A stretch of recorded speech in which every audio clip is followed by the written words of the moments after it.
Selamat datang di Pantai Mekaki.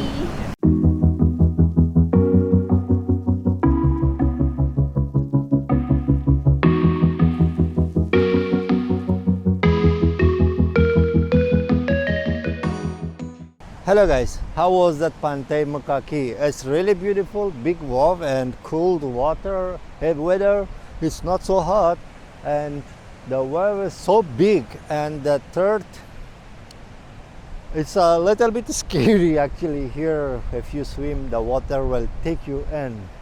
So if you're a beginner for swim and things, I think it's not recommended. Yeah, but the rest is beauty is total beautiful. Yeah.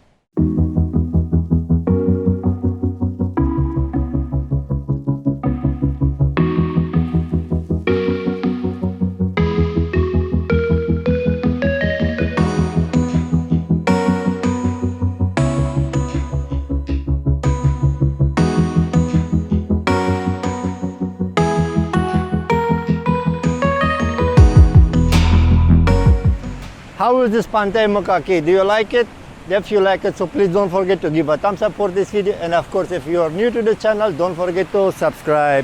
And let me know the comment below, where should I go for the next wisata? Where do you like me to go? Yeah, suggest me kalian di mana saya harus kisah. Ada yang wisata yang lebih bagus, jadi besok saya akan ke sana di Lombok. Di daerah Lombok, di mana di island ini ada, di pulau Lombok di mana-mana ada. So tell me, saya akan ke sana minggu depan. Bye bye, sampai jumpa, see you on the next wisata.